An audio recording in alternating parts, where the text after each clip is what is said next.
SDA kita sampai dengan 2045. Terima kasih, dilanjutkan Mas perjuangannya ya. 100.000 harga bensin, suaranya ke Jakarta tidak terdengar.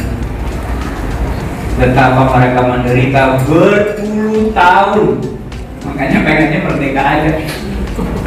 Karena merasa tidak diurus oleh namanya negara Republik. Diwawancara komennya pasti bagus, karena TV di sini semua. Sepakat deh, pasti opini publiknya. Ada beberapa untuk disampaikan. Pertama itu ada pemerataan ekonomi di seluruh Indonesia untuk menggapai Indonesia Emas.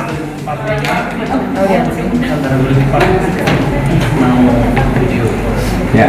2045 harus dimulai sekarang, dan saya dan sini saya memiliki untuk mungkin kritik mungkin ya dari tadi ada video tadi itu untuk penambahan, ada pengelolaan seperti penanganan polusi, sampah.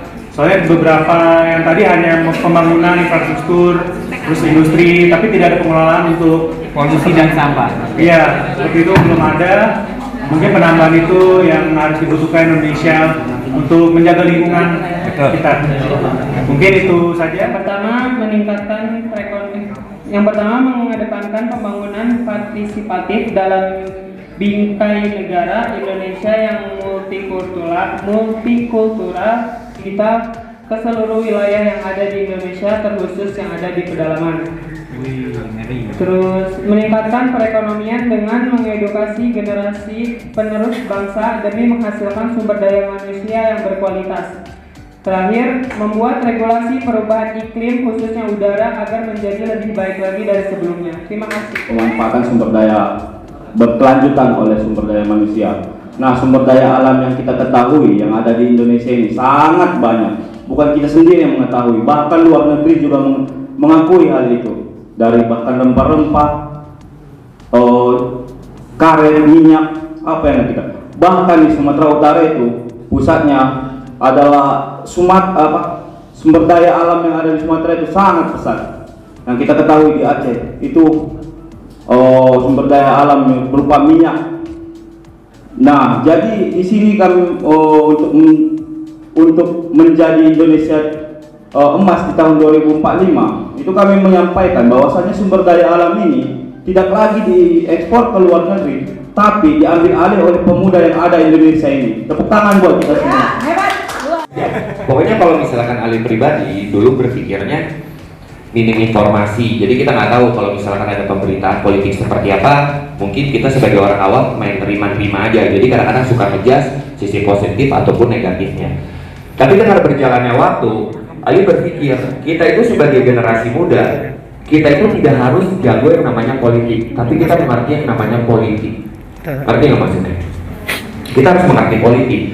Karena kan ini kita jelas, kita menuju Indonesia Emas 2024. Mungkin kalau di tahun 2024, saya aja umur sekarang berarti berapa tahun lagi tuh? 22 tahun. Mungkin saya udah tua ya. Penerusnya kalian-kalian. Jadi saya pengen, apalagi di sini banyak banget orang-orang kreatif. Jadi kalian intinya kalau misalkan dari sekarang ingin mengharumkan nama Indonesia, itu nggak harus dari politik doang kok. Dari kesenian, misalkan dari kreasi-kreasi yang kalian bisa bikin, itu bisa mengharumkan nama bangsa Indonesia. Cuma Kibar Indonesia itu punya program mengenai bagaimana kaum muda terutama generasi Z. Yang dimaksud generasi Z itu anak muda di usia 17 sampai 25 tahun atau anak muda yang baru pertama kali dia memulai untuk mempunyai kartu identitas atau kartu KTP, di mana pada saat sekarang ini banyak kaum muda yang kurang peduli terhadap politik. Nah, program Kibar Indonesia melalui Kibar Kebangsaan adalah peran kita terlibat dalam rangka memberikan penjelasan politik sederhana kepada kaum muda, di mana kaum muda supaya terbuka pikirannya, supaya terbuka, supaya mempunyai pandangan sehingga dia tidak tersesat atau dia tidak salah dalam menentukan pilihan anak muda tersebut terhadap pimpinan yang akan memimpin dia, dan ujungnya adalah manfaatnya juga kepada anak muda tersebut. Nah, program Kibar Kebangsaan ini kita buat secara ringan, secara riang gembira, sehingga tidak menjadi beban bagi anak-anak muda tersebut. Dan kita sudah punya beberapa formula, yaitu dengan beberapa sesi, di mana sesi ini kita memang melibatkan aktif para anak muda, sehingga anak muda ini punya sense terhadap politik. Yang berikutnya adalah kita mempunyai 7 rekam jejak. Nah, 7 rekam jejak ini formula yang sangat menurut kami sangat bagus sekali yang akan kita sosialisasikan, karena anak muda ini butuh tuntunan atau bimbingan sebagai patokan pimpinan seperti apa sih yang nanti nanti pada sesi ketiga itu akan dijelaskan oleh Pak Ketua Umum kita, Mas Budi. Terus kemudian program ini akan dilaksanakan bertahap lah. Artinya kita siapkan untuk beberapa angkatan. Kita bisa sampai 10 angkatan. Rencananya tidak hanya di dalam rumah aspirasi Ganjar saja, tapi kita akan lakukan di luar. Contoh mungkin nanti bisa di Tangerang Raya, bisa di Bogor, bisa di Bekasi, bisa di Sukabumi. Jadi program ini nantinya akan tersosialisasi mungkin bisa jadi seluruh Indonesia, tapi karena wilayah yang kami ini sekitar itu, ya mungkin kita akan itu. Jadi kami berharap, dan kami juga sudah menerima feedback bahwa program ini sudah cukup diterima oleh anak-anak muda.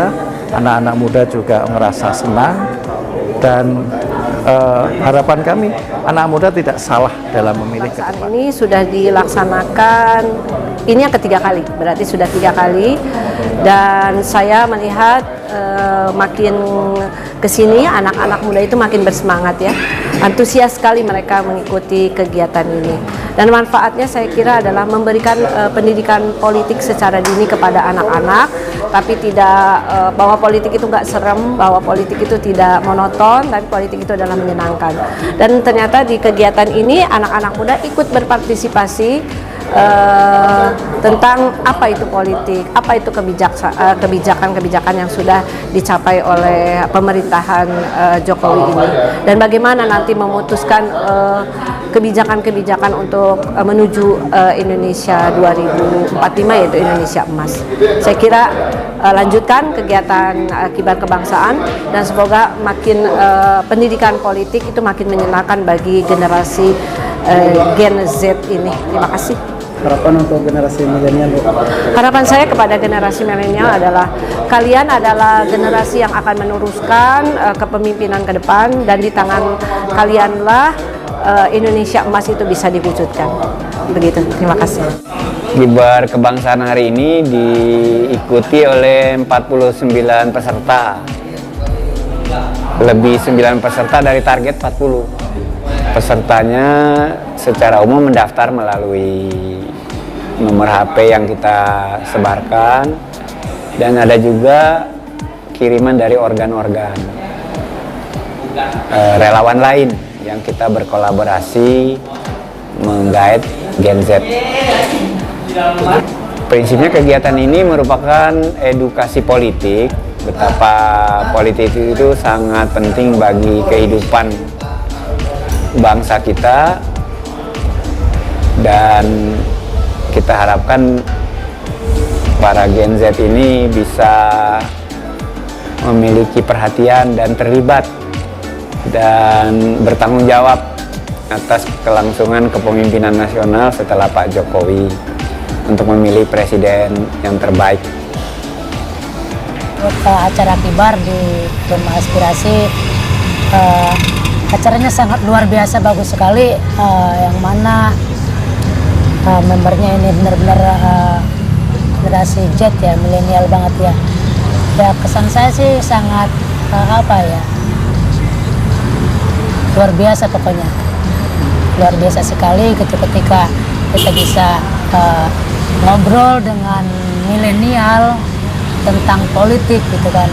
Karena kan milenial ini kan kalau kita ajak ngobrol politik kan mereka itu agak kurang gitu, tapi dengan ada acaranya Kibar ini saya menyaksikan sendiri antusiasme generasi milenial ini, generasi Z ini luar biasa terhadap politik di Indonesia ini. Banyak sekali, banyak yang saya dapatkan kemarin, terutama ketika pemaparan tentang keberhasilan pemimpin di negeri ini gitu kan, ketika ditayangkan keberhasilan Jokowi gitu kan, itu adalah sebuah edukasi kepada generasi milenial bahwa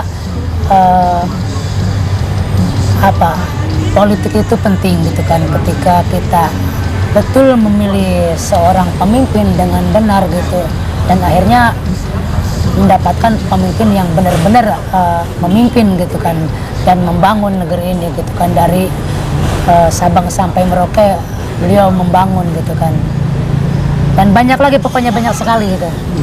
Ini memang acara sangat bagus sekali kalau menurut saya ya, karena acara-acara seperti Kibar Kebangsaan itu kan yang lebih diutamakan kan kepada generasi-generasi yang akan nantinya menikmati gitu hasil dari proses politik perpolitikan sekarang gitu kan.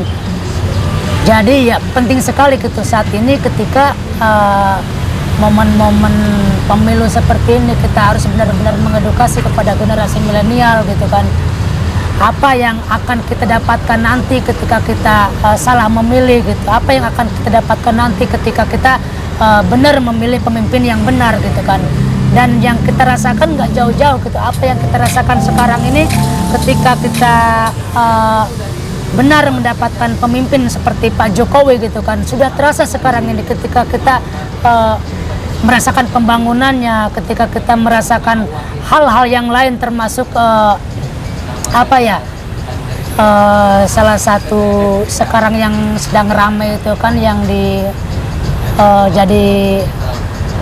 dimainkan oleh milenial ini seperti media sosial dan lain-lain gitu kan. Ini kan salah satu dari hasil politik gitu.